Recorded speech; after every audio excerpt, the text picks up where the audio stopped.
mohon izin dan mohon maaf sedang dalam perjalanan. Karena menurut perhitungan seharusnya di tempat, tetapi sedikit kemacetan ya, sehingga belum sampai. Mungkin beberapa menit ke depan mudah-mudahan sudah sampai. Namun demikian, karena kita telah berjanji mulai jam 4, maka insya Allah dan mohon doanya agar kajian ini tetap dapat berlangsung dengan baik. Saya sedang safar ini menuju ke Cirebon. Mudah-mudahan diberikan kelancaran dan kesehatan. Amin ya rabbal alamin. Sahabat-sahabat Sentana yang saya cintai karena Allah, sesuai dengan flyer yang telah disampaikan, ya ini insya Allah kita akan membahas sebuah topik ya yang berjudul karakteristik hamba Allah. Karakteristik hamba Allah. Artinya sifat-sifat dari seorang hamba Allah yang mendapatkan kemuliaan dari Allah. Teman-teman sekalian, untuk mengawali kajian ini, saya akan memberikan semacam ikhtisar cerita atau riwayat salah seorang dari tabi'in atau tabi'ut tabi'in yang bernama Bishr Al-Haris Al-Hafi yang lahir tahun 150 Hijriah. Jadi insya Allah termasuk, kalau tidak tabi'in, beliau termasuk tabi'ut tabi'in. Artinya termasuk salah satu generasi terbaik umat ini. Bishr ini adalah seorang pemuda, ya, pemuda kisaran belasan tahun sampai 20-an tahun. Beliau ini termasuk pemuda yang cukup kaya, cukup terpandang di kotanya, dan mempunyai hobi yang seperti anak-anak muda sekarang, yaitu berfoya-foya, ya, menikmati masa muda ya dengan cara yang kurang tepat, bermabuk-mabukan dan sebagainya bersama teman-temannya. Suatu ketika Bishr sedang mengundang teman-temannya untuk melakukan party, melakukan pesta, ya, pesta di rumahnya dan bermabuk-mabukan, ya. Dan ini beberapa kali dilakukan oleh Bishr. Suatu ketika di malam hari sedang terjadi pesta yang cukup meriah di dalam rumahnya ini, tiba-tiba datang seorang yang sudah berusia, ya, artinya orang tua gitu, datang lalu mengetuk pintunya karena mungkin sampai keluar ya suara-suara pesta ini dan cukup mengganggu mungkin, sehingga orang tua ini datang mengetuk pintu rumah Bishr dan bertanya, dan yang keluar adalah pembantunya seorang wanita. Lalu orang tua ini bertanya kepada pembantunya ini, siapa yang sedang ada di dalam itu? Ya, pembantunya secara jujur mengatakan, Bishr bersama teman-temannya. Sedang apa mereka? Mereka sedang berpesta, wahai orang tua. Lalu si orang tua ini berkata, apakah mereka itu hamba atau orang merdeka? Gitu. Ya. Lalu si wanita pembantu ini mengatakan, iya, mereka tentu adalah orang merdeka. Lalu orang tua ini mengatakan, iya benar, mereka adalah orang merdeka. Dan mereka itu bukanlah hamba. Ya. Loh, kok begitu gitu ya? Orang tua ini malah membenarkan gitu ya. Iya, mereka adalah orang merdeka. Lalu si pembantu ini mengatakan, iya memang benar, mereka itu adalah orang merdeka. Apa yang ada di dalam benak si pembantu itu berbeda dengan apa yang ada di dalam benak orang tua ini ternyata. Lalu orang tua ini berkata, baiklah sampaikan ya kepada Bishr bahwa ada seorang tua yang datang dan menyampaikan bahwa memang Bishr itu dan kawan-kawannya adalah orang merdeka. Karena kalau dia orang yang termasuk seorang hamba, tentu dia tidak akan berbuat sesuka-sukanya. Karena hamba itu terikat dengan aturan-aturan dari majikannya, dari tuannya, dari pemiliknya. Maka tentu orang merdeka itu tidak akan mau diatur, tidak akan mau untuk mengikuti aturan-aturan dari majikannya.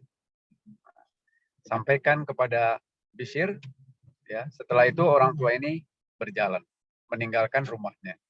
Rupanya Bishr mendengar ada ribut-ribut di depan rumahnya, lalu dia keluar. Ya, dia keluar. Lalu bertanya, ada apa? Kepada si pembantu. Ya, tadi dia menceritakan seperti yang tadi disampaikan itu. Lalu bertanya Bishr, kemana orang tua itu? Kemana orang tua itu? Dia ke arah sana. Rupanya Bishr penasaran ingin tahu. Dan dia kejar. Alhamdulillah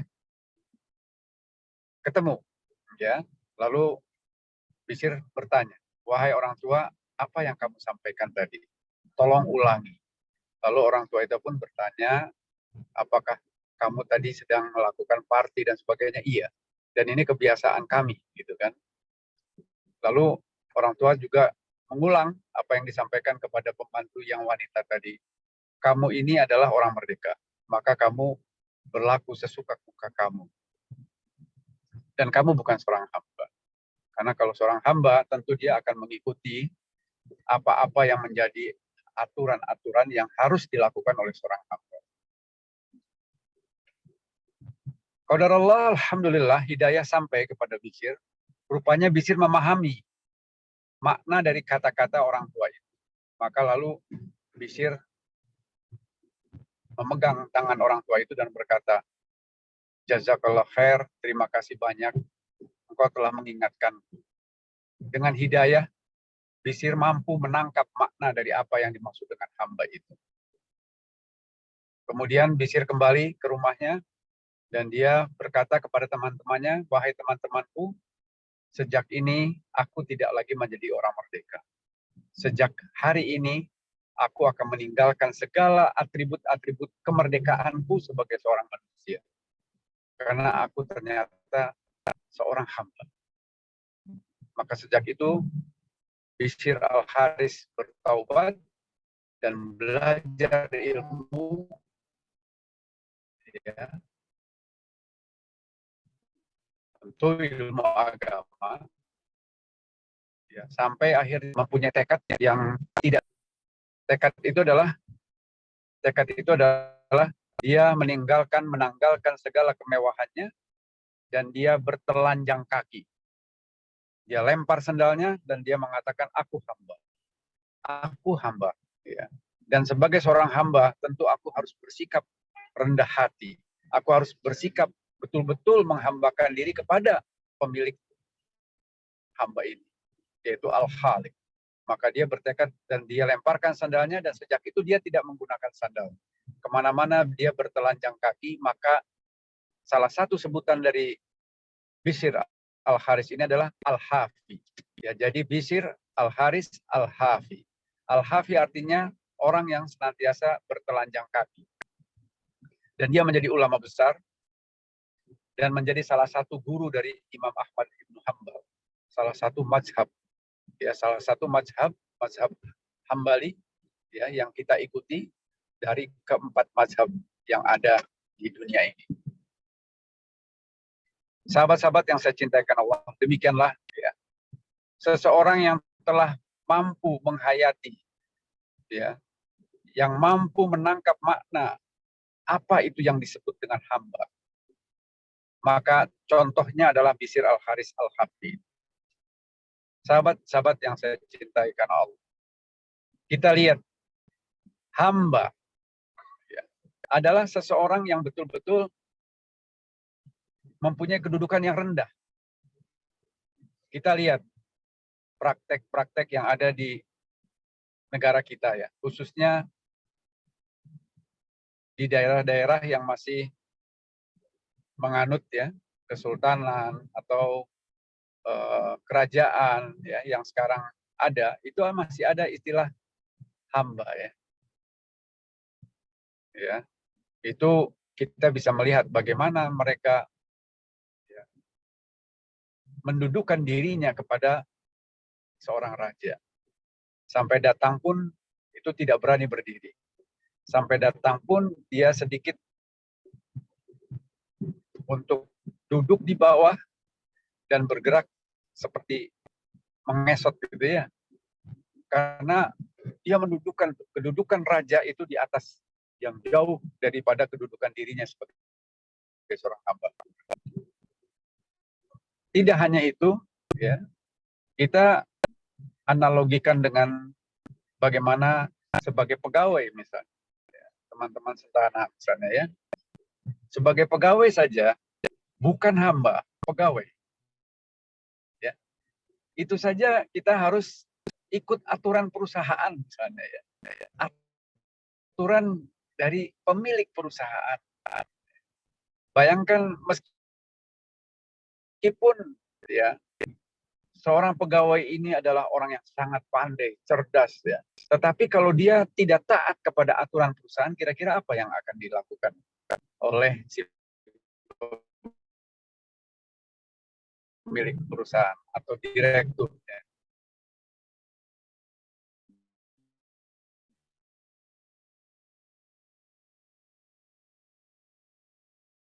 Tentu dia akan.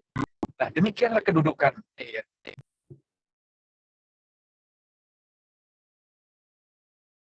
Nah, kita bicara sekarang hamba bukan hamba. Nah, hamba Allah tentu kedudukan kita jauh lebih rendah daripada kedudukan hamba kepada manusia.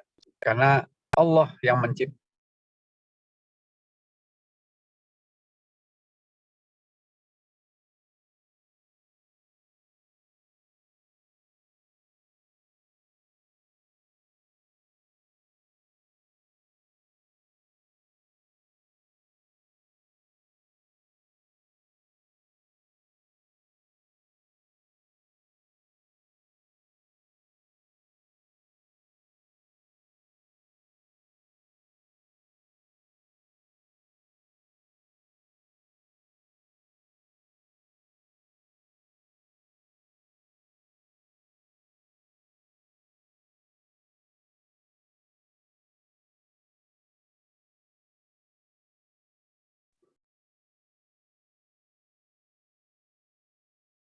Mohon maaf, Bapak Ibu, berhubung Pak Salim lagi di perjalanan, mungkin ada gangguan sinyal. Jadi insya Allah sebentar lagi mungkin beliau akan bisa masuk kembali, semoga insya Allah. Namun untuk menunggu waktu itu mungkin Bapak Ibu yang ingin bertanya bisa langsung mencatatkan atau mengirimkan lewat chat ya. Jadi silakan di chat.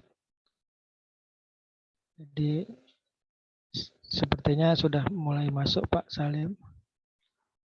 Ya, bagi Bapak Ibu yang akan bertanya bisa kirimkan pertanyaannya di lewat chat ya. Tapi nanti kalau pada saat ke sesi tanya jawab bisa langsung bertanya ke Pak Salim. Jadi mohon bersabar, kita tunggu sebentar Pak Salim, mudah-mudahan bisa mendapat sinyal sehingga bisa join kembali di Zoom kajian kita ini.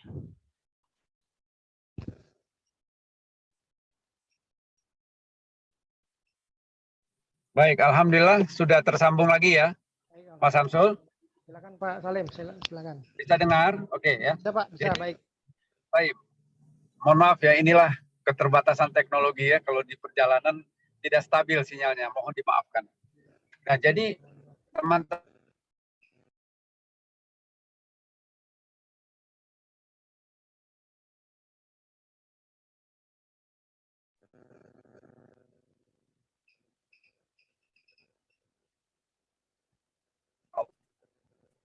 apabila kita mengikuti segala peraturannya, segala ketentuannya, tentu Allah akan memberikan segalanya kepada kita. Ya, sebagai bentuk daripada janji-janji Allah, "Mayyattaqillah yaj'al makhraja wa yarzuqhu min haitsu la yahtasib wa may yatawakkal 'alallah, barang siapa mengikuti aturanku maka aku akan berikan segalanya kepadamu. Itu kedudukan hamba. Nah, sekarang masuk ke dalam materi itu sebagai pengantar. Teman-teman, sahabat-sahabat Sentana yang saya cintai, materi ini ada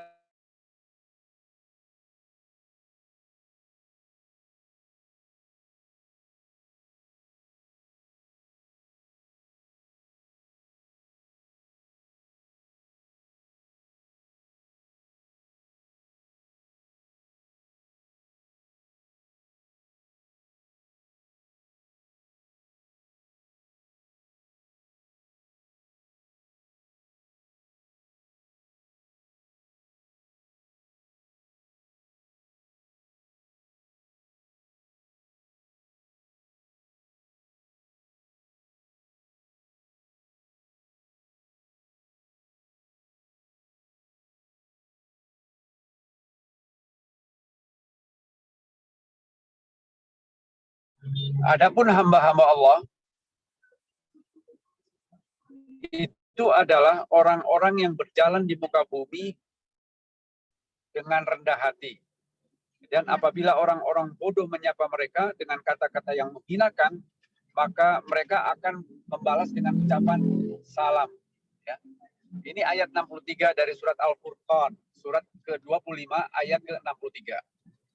Saudaraku, sahabat-sahabat Sentana yang saya cintai, Allah mengatakan di dalam surat Al-Furqan ayat ke-63 ini, bahwa hamba-hamba Allah yang dimuliakan, itu mempunyai sifat yang pertama itu, dia akan berjalan di muka bumi. Artinya orang-orang ini akan fantasiru fil ard, gitu ya.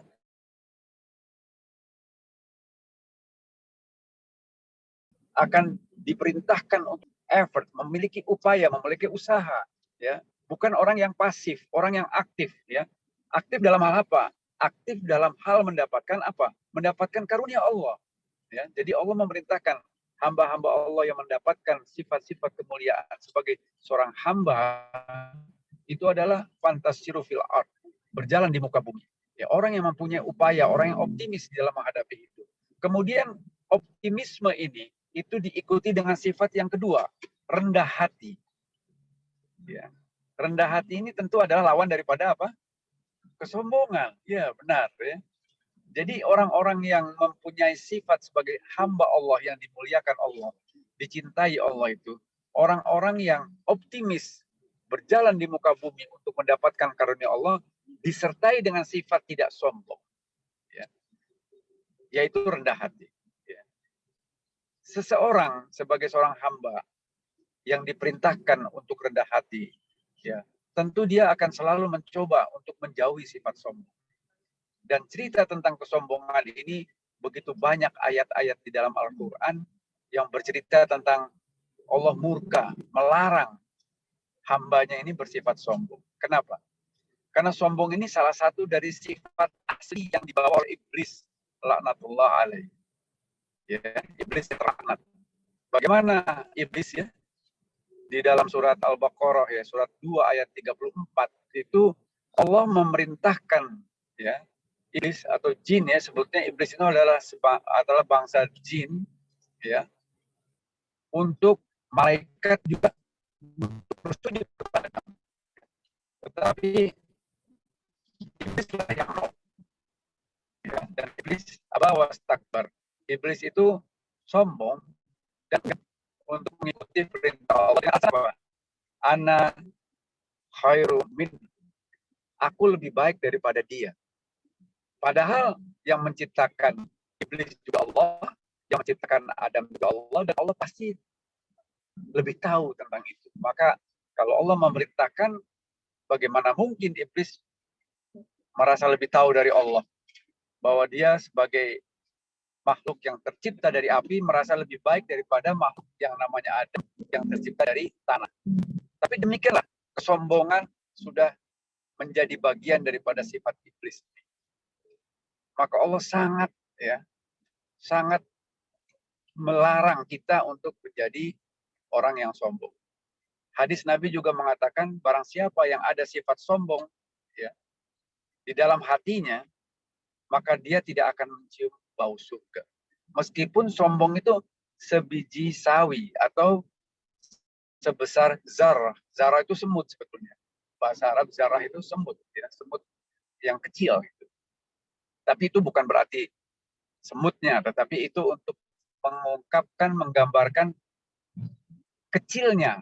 Meskipun sekecil apapun, tapi kalau ada rasa sombong, dia tidak akan mencium bau surga. Oleh karenanya maka jauhilah sifat sombong. Jadilah hamba Allah yang rendah hati. Ya. Demikian juga dalam surat Al-Kahfi misalnya. Bukan Al-Kahfi, maksud saya surat ke-31, surat Luqman ayat ke-18. Demikian juga ya, Allah melarang kita untuk berjalan di muka bumi ini dengan kesombongan. Allah sangat murka orang-orang yang sombong. Apa sih sombong itu? Nabi mengatakan sombong itu adalah menolak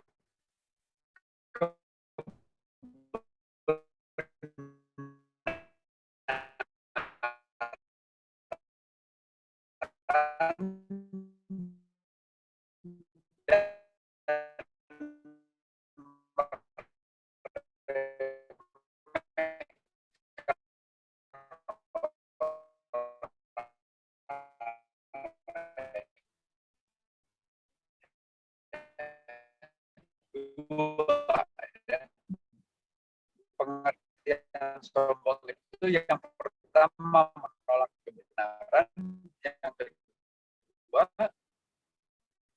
meremehkan orang lain.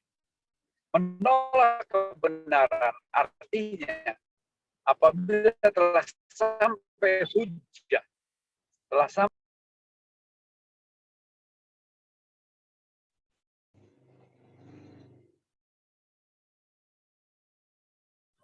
ya, aku dengar dan aku taat. Aku dengar dan aku taat, mengamalkannya, melaksanakannya.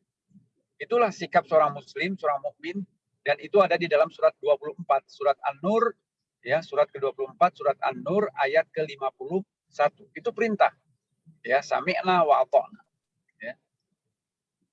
Jadi, orang-orang yang sombong itu adalah orang-orang yang dimurkai, dibenci. Bahkan dia tidak mendapatkan surga, bahkan bau surga pun tidak, atau tidak mampu mencium bau surga. Ya. Maka ini sifat yang pertama, ya, rendah hati. Dan yang berikutnya adalah apabila orang-orang sebagai hamba Allah ini, ya, berjalan di muka bumi, lalu qadarullah dia mendapatkan ujian, ya, ujiannya apa di sini sebutkan apabila dia, ya, mendapati orang-orang yang bodoh dan menyapa mereka dengan sapaan yang menghinakan, maka kita tidak perlu membalasnya dengan cara-cara yang sama dengan mereka. Bahkan disuruhnya kita mengucapkan salam. Artinya justru sebuah kebaikan. Ya. Apabila kita menghadapi orang bodoh. Orang-orang bodoh ini kadang-kadang kan merasa dirinya lebih benar dibanding kita, tapi tanpa ilmu. Ya. Mendebat kita tanpa ilmu. Sehingga yang ada debat kusir. Nah, ini yang kita tinggalkan dan kita justru mengucapkan salam. Semoga mendapatkan kesejahteraan, semoga mendapatkan hidayah, pokoknya kalimat-kalimat yang baik. Dan kita tinggalkan, ya, perdebatan yang tidak mempunyai manfaat karena didasarkan bukan dengan ilmu. Ya, berbeda, kita boleh berdebat apabila dasarnya ilmu. Tetapi kalau berdebat dengan dasar-dasar yang tidak mempunyai dasar ilmu, tapi dasar-dasarnya adalah hasad, misalnya ingin menang-menangan, gitu ya, ingin menjatuhkan, itu tidak perlu kita ikut di dalam perdebatan itu. Ya, demikian.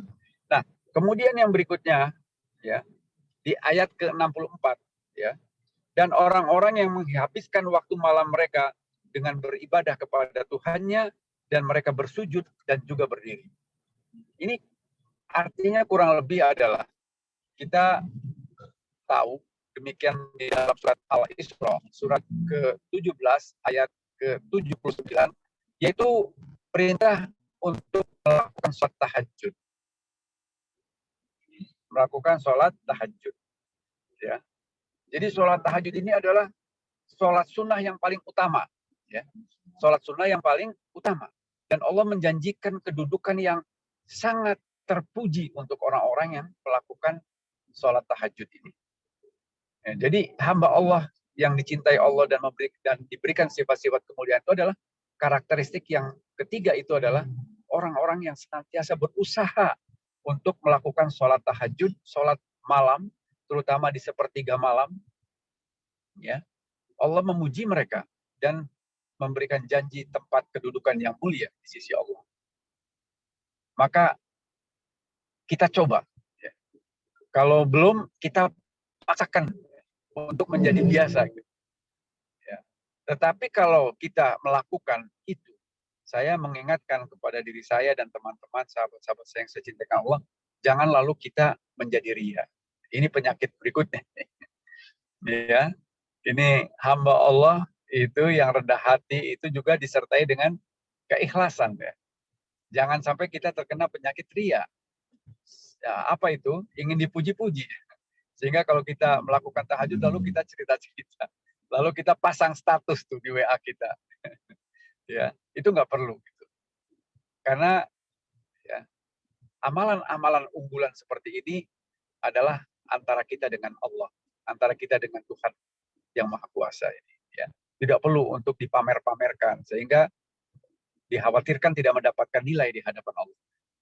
Karena ria itu adalah sifat-sifat yang tidak ikhlas. Padahal semua amalan itu akan diterima kalau ikhlas karena Allah dan sesuai dengan petunjuk Nabi Shallallahu Alaihi Wasallam. Nah, jadi itu ya. Ya, jadi yang ayat ke-64 ini adalah bagaimana ya Allah mencintai hambanya yang melakukan ibadah sholat malam. Ya. Sebagaimana diceritakan dalam hadis ya, bahwa Allah turun di sepertiga malam. Dan Allah turun di sepertiga malam ini tidak perlu diperdebatkan oleh kita. Gimana turunnya Allah? Pakai apa turunnya? Gimana cara turunnya? Itu tidak wilayah otak kita. Ya. Kita mengimani saja. Ya. Dan Allah pada sepertiga malam itu ya, memberitahu, menyeru bahwa siapa-siapa yang meminta ampun akan aku ampuni. Siapa-siapa yang minta sesuatu akan aku beri. Jadi luar biasa ya. Kalau kita punya ya keinginan dan sebagainya, maka pada sholat tahajud itu sampaikanlah kepada Allah. Demikian juga kalau kita mau bertaubat, ini yang terbaik waktu untuk minta kepada Allah. Minta ampun, minta taubat dan sebagainya. Ya, demikian. Kemudian yang berikutnya ayat ke-65 ya. Itu juga menyatakan bahwa orang-orang yang menjadi hamba Allah senantiasa berdoa. Doanya adalah seperti ini. Ya Tuhan kami, jauhkanlah azab jahanam dari kami. Karena sesungguhnya azab itu membuat kebinasaan yang kekal. Saya lanjutkan saja dengan ayat ke-66-nya. Sungguh jahanam itu seburuk-buruk tempat menetap dan tempat kediaman.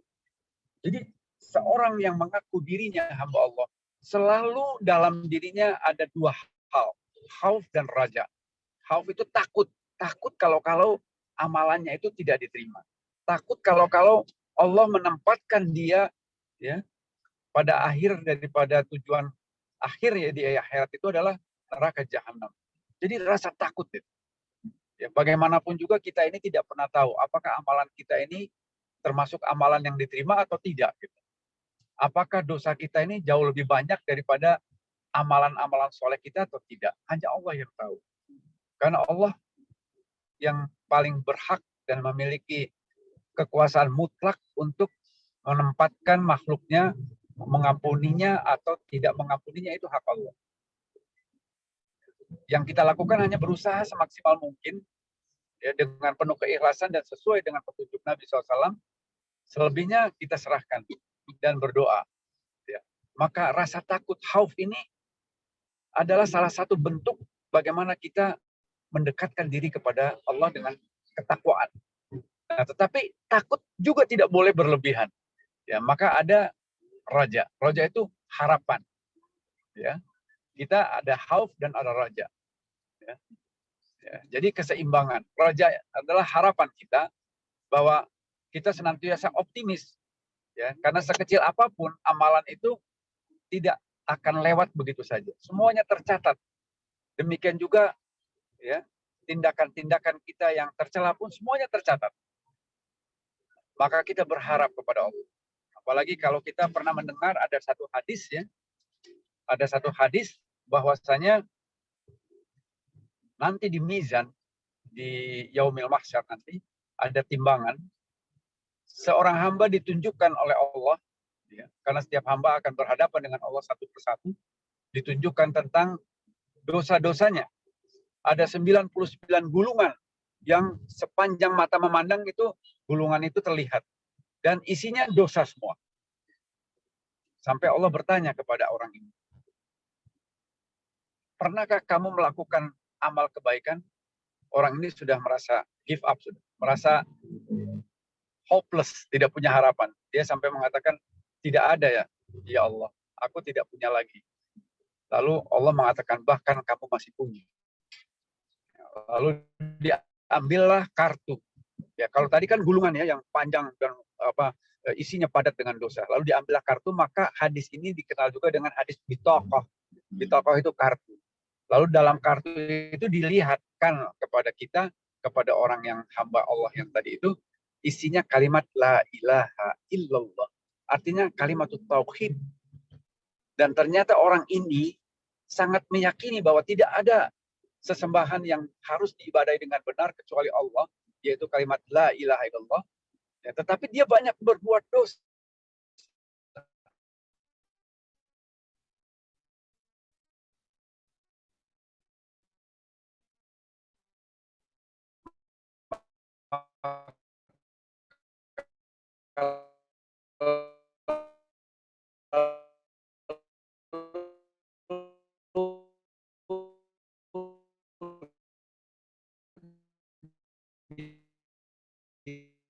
Ditimbang 99 gulungan itu di dalam kalimat la ilaha illallah. La ilaha illallah ini jauh lebih berat, dia masih punya harapan.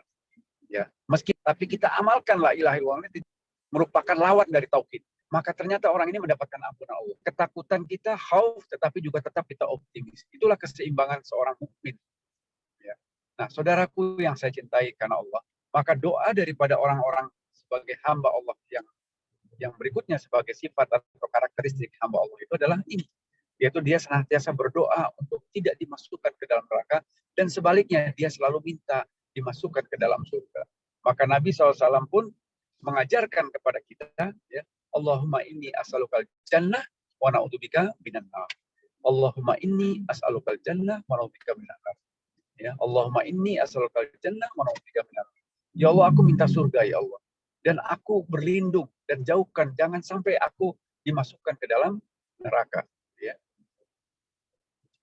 Ini adalah sifat hamba Allah yang berikutnya. Ya. Nah, saya akan tutup dengan yang ayat ke-67, setelah itu kita diskusi. Ya. Yaitu juga hamba Allah yang mempunyai sifat kemuliaan sebagai seorang hamba yang dikehendaki Allah adalah orang-orang ini termasuk hamba-hamba Allah, ya, yang apabila menginfakkan harta mereka tidak berlebihan, tapi juga tidak pelit, gitu. Di antara keduanya secara wajar. Subhanallah, ya. Maha adil Allah, ya. Jadi hamba Allah yang memiliki sifat-sifat kemuliaan yang dikehendaki Allah itu ternyata hamba Allah yang seimbang dalam hidupnya. Dia tidak boros, dia tidak pelit, tetapi juga dia berinfak di jalan Allah. Artinya dia harus senantiasa berimbang, ya. Bahwa di dunia perlu gitu dia mempunyai harta. Di dunia perlu dia untuk memberikan nafkah kepada keluarganya. Di dunia perlu dia meninggalkan, jangan sampai meninggalkan keturunannya dalam keadaan lemah. Ya, seperti yang diamanatkan Allah juga di dalam surat An-Nisa ayat 9. Ya, janganlah engkau ya meninggalkan anak keturunanmu dalam keadaan lemah. Jadi kita harus senantiasa memikirkan juga. Tetapi juga kita juga diperintahkan untuk berbagi. Diperintahkan untuk berbagi. Berbagi dengan siapa? Tentu dengan sesama manusia. Ya. Bahwa harta yang dimiliki kita itu ada harta orang lain di sana. Ya, maka ada mekanisme zakat, ada mekanisme infak, ada mekanisme sodako. Ya. Jadi Allah memberikan keseimbangan. Di sini disebutkan dengan kewajaran. Jadi tidak kikir, ya, tidak pelit, tetapi juga tidak berlebihan gitu. Artinya kita mengatur dan diberikan keleluasaan untuk mengatur keseimbangan. Ya, jangan sampai harta kita semuanya diberikan kepada orang sampai akhirnya keluarga kita itu menderita. Ya, tidak seperti itu. Ya. Nah, jadi dengan demikian kawan-kawan sekalian yang saya cintakan Allah, kita baru sampai ke ayat 67. Masih ada 10 ayat lagi, ya, tapi waktunya dan juga mohon maaf karena sinyalnya terganggu-ganggu ya, saya kira takut tidak efektif ya. Kita buka saja ruang untuk soal jawab.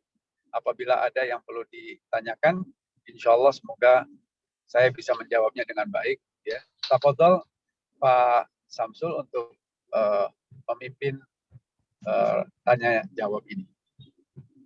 Baik, Pak Salim, jazakallah khair, Bapak Ustadz Salim yang telah menjelaskan sedemikian jelas tentang kajian di sore hari ini. Mudah-mudahan menambah pengetahuan kita dan menambah ketatan kita dalam kehidupan sehari-hari. Baik, Bapak-bapak, Ibu-ibu, sebagaimana yang sudah saya sampaikan di jeda tadi, dipersilakan untuk soal jawabnya. Ada hal yang ingin ditanyakan, boleh lewat chat atau saat ini boleh langsung di-unmute saja. Silakan, Bapak-bapak, Ibu-ibu sekalian. Ya, ini saya sudah baca salah satu chatnya dari Ibu Nur Hasanah Sofyan ya. Dia menanyakan ya karena qadarullah ya, dalam perjalanan terputus-putus, beliau minta apakah ada materi. Nanti saya insya Allah akan coba ikhtisarnya saja ya, karena materi yang ada adalah ayat-ayat Al-Quran yang saya bacakan saja sebenarnya. Ya, adapun penjelasannya saya mencoba untuk narasikan dalam bentuk apa-apa yang saya ketahui dari ilmu yang saya miliki saja.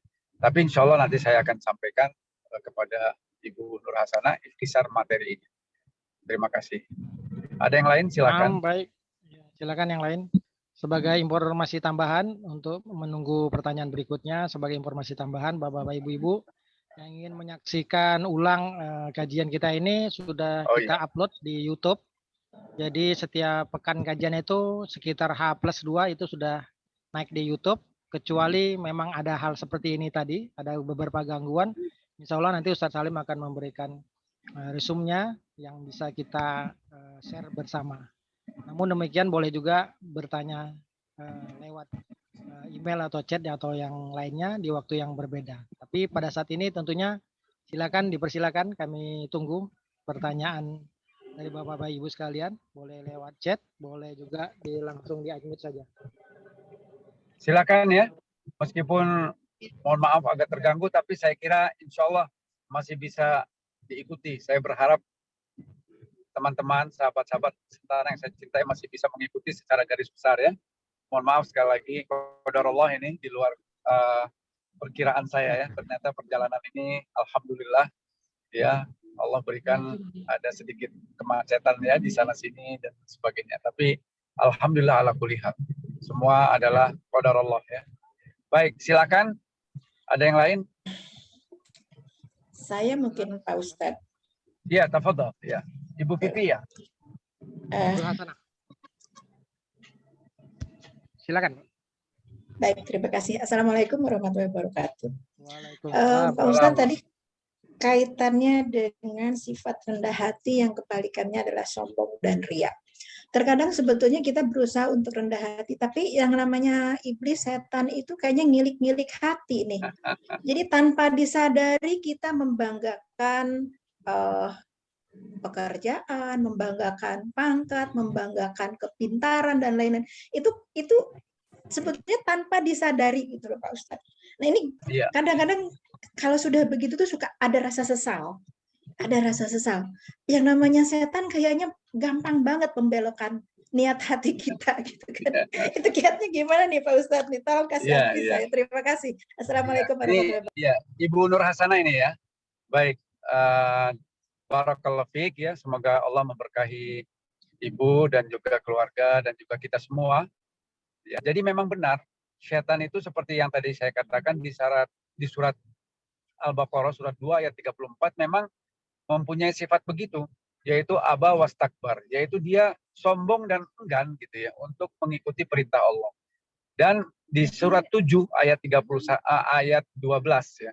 Surat Al-A'raf ayat 12 itu juga disampaikan memang salah satu bentuk daripada kesombongan itu adalah selalu merasa lebih dari orang lain gitu. Ana khairum minhu khalaqtani min nar wa khalaqtahu min tin, kata iblis nih. Aku lebih baik darimu. Itu sifat itu. Sifat yang tadi merasa lebih dari orang lain ini salah satu bentuk kesombongan yang dicontohkan oleh iblis laknatullah itu. Dia suruh sujud kepada Adam, dia mengatakan aku lebih baik dari engkau wahai Adam. Aku diciptakan Allah dari api, engkau dari tanah. Sok tahu gitu. Apakah benar api itu lebih baik dari tanah? Apakah benar api itu lebih unggul dari tanah? Belum tentu. Nah, jadi sifat merasa lebih inilah yang barangkali ya kita coba hindarkan. Karena itu bagian daripada penyakit hati yang disebut dengan ujub. Ujub itu merasa hebat. Diri merasa hebat dari yang lain. Ya, apakah karena kepandaian kita, apakah karena kecantikan, kegantengan kita, apakah karena pangkat, popularitas dan kekayaan kita, itu akan tadi istilahnya apa, menggelitik hati untuk merasa lebih dari orang lain. Padahal ya di hadapan Allah yang paling mulia itu yang bertakwa. Enggak ada tuh yang lebih kaya jadi lebih bertakwa, tidak. Itu di dalam surat Al-Hujurat itu ya. Surat Al-Hujurat surat 49 ayat 13 ya. Inna akramakum indallahi atqakum, kata Allah. Sesungguhnya yang paling mulia di hadapanku itu adalah hamba yang paling bertakwa, bukan yang paling kaya, bukan yang paling tinggi jabatannya, juga bukan yang paling populer, ya, yang paling cerdas, tidak. Tetapi yang paling bertakwa. Apa itu takwa?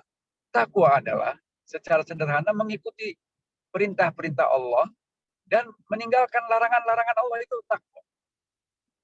Tidak harus kaya raya, tidak harus pandai-pandai sebagaimana yang kita secara lazimnya melihat gelar-gelar profesor, doktor dan sebagainya ya. Itu tidak menjamin apa-apa. Kalau dia tidak bertakwa, maka tidak ada nilainya di hadapan Allah. Jadi bagaimana caranya? Ya kita selalu merasa rendah hati. Gitu ya. Kita berusaha bahwa setiap kita itu mempunyai keunggulan, tetapi juga sebaliknya mempunyai kelemahan, itu sebagai sebuah senyawa, sebuah dua sisi dari satu mata uang. Kita boleh saja merasa lebih pandai dari orang, tapi pastilah kita tidak menguasai semua apa yang ada di dalam ilmu itu. Seorang yang pandai menjadi ahli kedokteran misalnya, belum tentu dia paham tentang ilmu peternakan misalnya. Kebetulan saya dari IPB, dari peternakan. Seorang yang ahli di bidang kelautan, tentu dia tidak mengerti tentang ilmu-ilmu yang berkaitan dengan angkasa luar misalnya. Jadi tentu ya setiap kita punya keunggulan tapi juga punya kelemahan. Maka kita coba selalu introspeksi bahwasanya kita ini dalam hidup saling membutuhkan, saling melengkapi satu sama lain. Bayangkan kalau di kantor kita itu tidak ada OB. Kedudukan seorang office boy itu kan kedudukan yang barangkali paling rendah dari strata struktur organisasi. Tetapi tetap kita membutuhkan mereka. Untuk apa? Untuk melayani. Ya. Jadi kita tidak perlu sombong, tidak perlu merasa lebih, karena kita selalu membutuhkan orang lain untuk melakukan sesuatu. Jadi saudaraku ya, Ibu Nur Hasanah ya, dan juga teman-teman lain yang saya cintai karena Allah, dengan kita selalu merasa rendah hati dan selalu terpaut bahwa kita ini nih la haula wala quwata illa billah. Kita ini tidak punya daya apa-apa kecuali karena pertolongan Allah saja. Termasuk ya, bagaimana Allah menutup aib-aib kita. Bayangkan sepandai apapun kita ya, kalau Allah tidak tutup aib kita, pasti akan menjadikan itu sebagai sebuah hal yang bisa memalukan kita. rahmat Allah, keadilan Allah itu karena Allah menutup aib kita. Allah memberikan kita kekuatan untuk bisa bicara dengan baik. Allah memberikan kita kesehatan untuk bisa beraktivitas dengan baik. Lalu mengapa kita harus sombong gitu kalau kita itu sebetulnya tidak mempunyai apapun kecuali karena pertolongan Allah. Saudaraku yang saya cintaikan Allah, maka kembalilah ya bahwa kita harus senantiasa ingat bahwa kita ini makhluk ciptaan Allah yang tidak berkuasa apapun kecuali dengan izin Allah. Allah memberikan kecantikan kepada kita, alhamdulillah. Tapi jangan lupa kecantikan dan segalanya itu akan dengan mudah kalau Allah berkehendak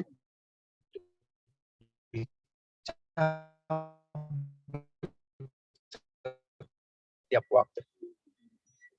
Innalillahi wa inna ilaihi raji'un. Itu mempunyai makna yang luas, bukan hanya untuk orang yang meninggal dunia saja, ya. Karena artinya innalillahi itu adalah bahwa kita ini semua milik Allah. Wa inna ilaihi raji'un. Dan kita semua sebagai makhluk Allah ini akan kembali menghadap Allah, ya. Jadi akan diambil itu, apakah karena meninggal dunia, apakah masih hidup tetapi diambil nikmat-nikmat itu, apakah diambil sekaligus, apakah diambil bertahap, itu akan menjadikan kita bahwa kita tidak perlu merasa sombong.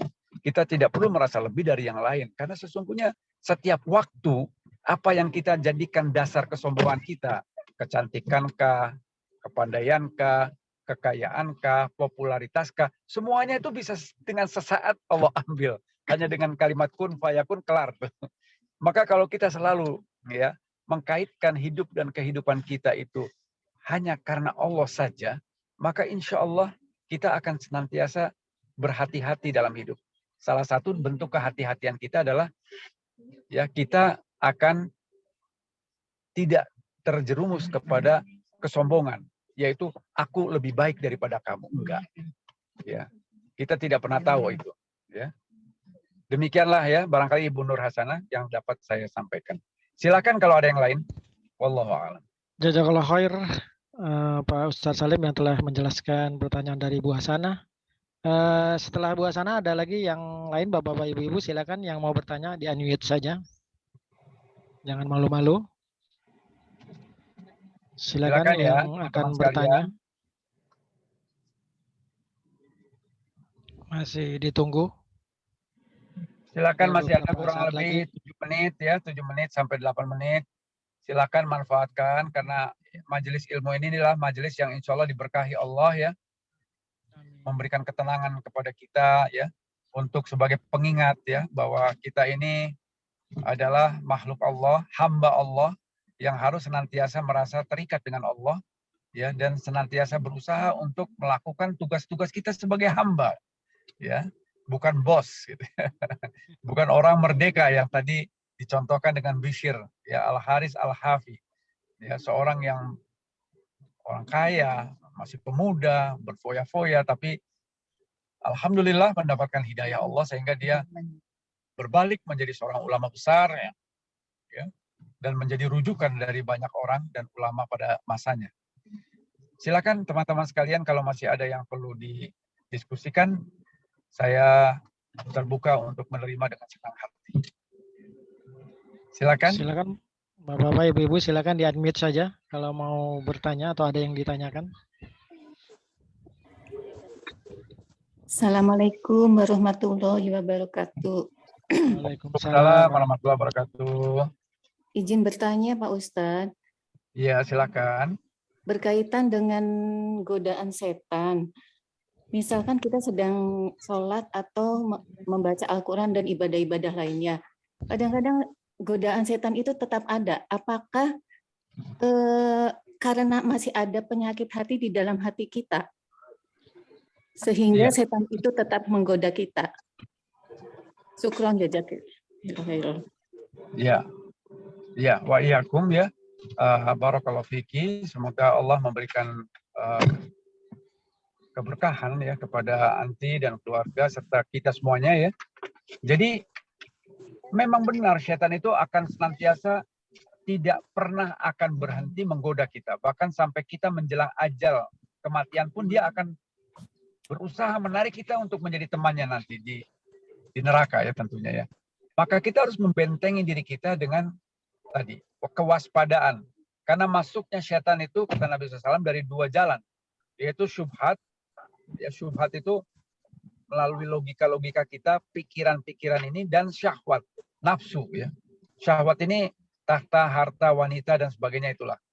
Ya, kalau pemikiran itu banyak isme-isme yang masuk sekarang, sekulerisme, pluralisme, dan sebagainya itu, yang menjauhkan daripada ajaran agama yang dibawa oleh Rasulullah SAW dan dipraktekkan oleh para sahabatnya. Ya, berusaha untuk menjauhkan kita dari Quran dan Sunnah. Maka berhati-hatilah. Dan tadi disampaikan memang iya benar. Syaitan itu tidak akan pernah berhenti. Ya. Bahkan dalam surat An-Nas itu disebutkan bahwa syaitan itu akan selalu membisik-bisikan. Yuwaswisu fi sudurin nas. Masuk ke dalam hati kita, yuwaswisu, terus membisik-bisikannya. Dan dia akan mengalir di dalam darah kita. Maka Allah mengatakan aduwu mubin. Gitu. Musuh yang nyata setan itu. Musuh yang nyata. Tetapi demikianlah sifat manusia ya. Kita ya hal-hal yang berkaitan dengan kenikmatan dunia itu diliputi dan senantiasa dihembus-hembuskan oleh setan sehingga kita terlupakan ya. Terlupakan gitu. Bahwa kita ini sesungguhnya dunia ini bukan tujuan. Ya, dunia ini bukan tujuan karena kita akan mengalami kematian. Ya. Sementara akhirat itu adalah seharusnya menjadi tujuan kita karena keabadian. Ya. Maka kalau kita ingat itu, maka semoga Allah akan memberikan kekuatan kepada kita agar kita jangan sampai tergoda. Ya, jangan sampai kita tergoda. Ya. Karena demikianlah setan. Ya. Dan nanti teman-teman sekalian ya, kalau nanti sempat buka ya, coba lihat surat 14, surat Ibrahim ya, ayat ke-22, itu setan tuh akan berkhutbah nanti. Akan memberikan tausiah di akhirat nanti itu. Itu tausiahnya itu, khutbahnya setan itu bisa dilihat di surat Ibrahim ayat ke-22. Kurang lebih artinya setan mengatakan demikian. Wahai para pengikut-pengikutku, pengikut-pengikut setan yang mengikuti jejakku, ya. Sesungguhnya ya kalian akan menyesali mengapa ikut aku. Aku sendiri membenarkan sebenarnya ya apa yang Allah perintahkan, tapi aku bukan kamu supaya kamu tidak mengikuti, kamu mengingkari perintah Allah itu. Dan saat ini aku tidak bisa membelamu meskipun engkau adalah pengikutku, karena aku pun tidak mampu untuk membela diriku sendiri. Maka sesalilah dirimu tanpa harus meminta ya pertolongan dariku. Itu setan ya. Jadi Allah membocorkan tuh kisi-kisi tentang kehidupan akhirat di mana setan pun memberikan testimoni tuh. Nah, sekarang Allah sudah memberitahukan kita ya. Kalau kita mengikuti setan tuh, setan pun akan memberitahukan kepada kita. Kamu salah sendiri ikut aku, kira-kira demikian. Ya. Itu testimoni setan di dalam surat Ibrahim ayat ke-22.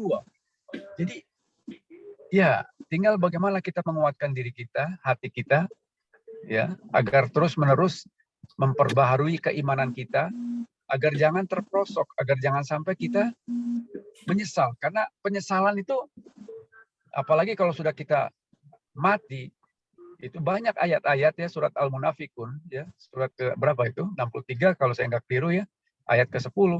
Itu Allah menggambarkan bagaimana orang-orang yang sudah meninggal itu, orang-orang kafir itu, minta dihidupkan kembali. Ya. Minta dikembalikan ke dunia untuk apa? Hanya untuk beramal soleh, untuk bersedekah. Bayangkan, bukan untuk yang lain-lain.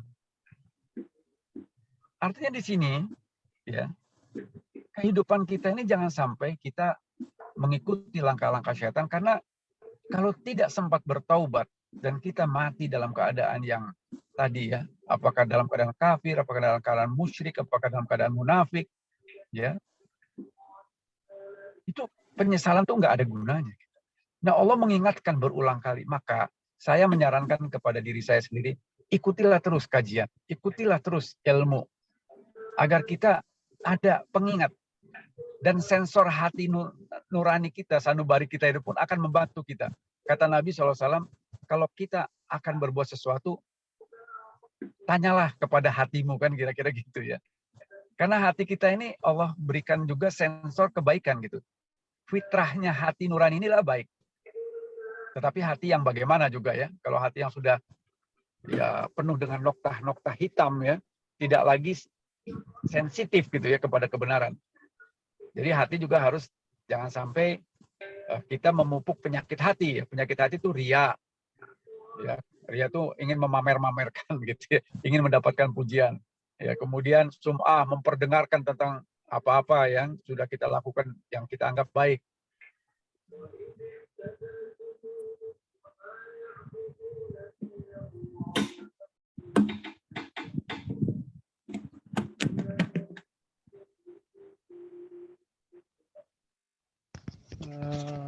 Ya, kemudian sum'ah, ujub. Ujub itu merasa hebat, merasa diri hebat.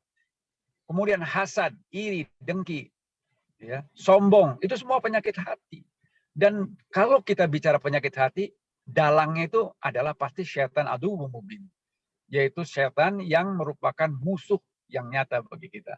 Maka kita sekemampuan kita, ya, kita saling mengingatkan seperti ini adalah salah satu bentuk agar kita mengingkari perintah setan itu. Ya, kita saling mengingkari, ya, artinya saling mengingatkan untuk mengingkari perintah setan itu. Kita saling ingat mengingatkan. Ya, makanya kata Allah kan dalam surat Al-Asr kita semua rugi gitu ya. Kecuali yang orang-orang yang beriman, beramal soleh dan saling mengingatkan. Inilah bentuk saling mengingatkan yang kita bisa lakukan. Demikian ya, barangkali yang bisa saya sampaikan.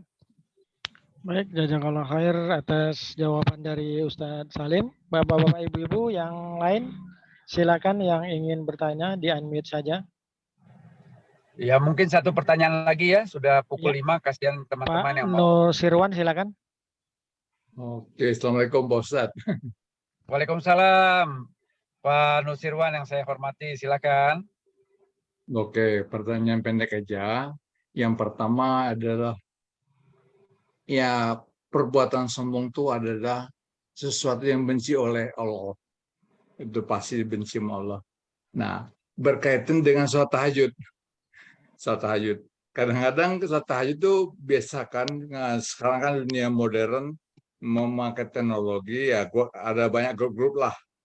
Selamat tahajud, tahajud. Nah, oke. Sesudah itu ada WA yang isinya menyatakan bahwa kalau tahajud dikasih tahu nggak ada pahalanya. Nah, sekarang berganti dengan Assalamualaikum. Nah, itu menurut Ustadz gimana Ustadz? Assalamualaikum warahmatullahi wabarakatuh. Ya, terima kasih ya, jazakallah khair ya, barakallahu fiik, Pak Nusirwan, Ustadz Iwan yang saya hormati, ini senior saya ya.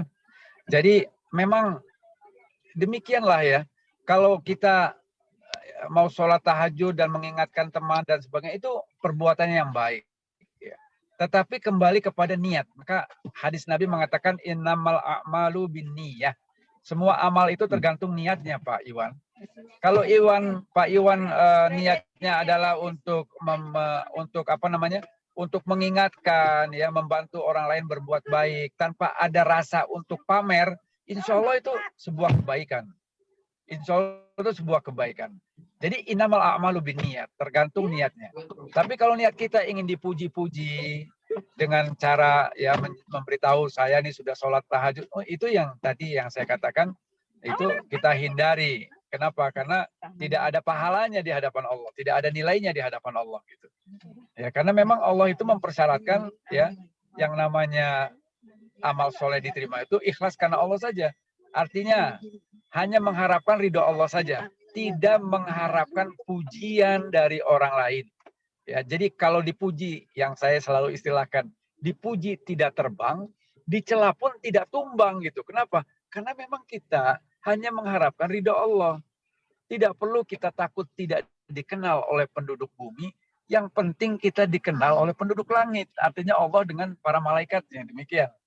Jadi lagi-lagi kembali keikhlasan itu syarat mutlak itu diterimanya. Maka ikhlas ini tidak mudah, sangat sulit. Maka kita harus senantiasa berusaha. Ya, kalau sudah berusaha lalu kita masih juga belum mendapatkan kesempurnaan, maka Allah Maha Adil. Allah tidak akan membebani seseorang, ikhtiar kita. Yang penting niat kita. Gitu Pak Iwan. Jadi kita tidak perlu juga menjadi akhirnya nggak berbuat apa-apa gitu ya. Karena ketakutan ini dan itu. Tetapi kembalikanlah kepada niat. Insya Allah niat yang baik Allah juga catat ya. Ya bahkan kalau kita berniat baik ya, itu Allah akan catat gitu ya. Baik. Makasih Ustaz. Yes. Masih ada Pak Iwan? Makasih Pak Ya. Samsul, Pak Ustaz. Terima kasih Pak Nusirwan.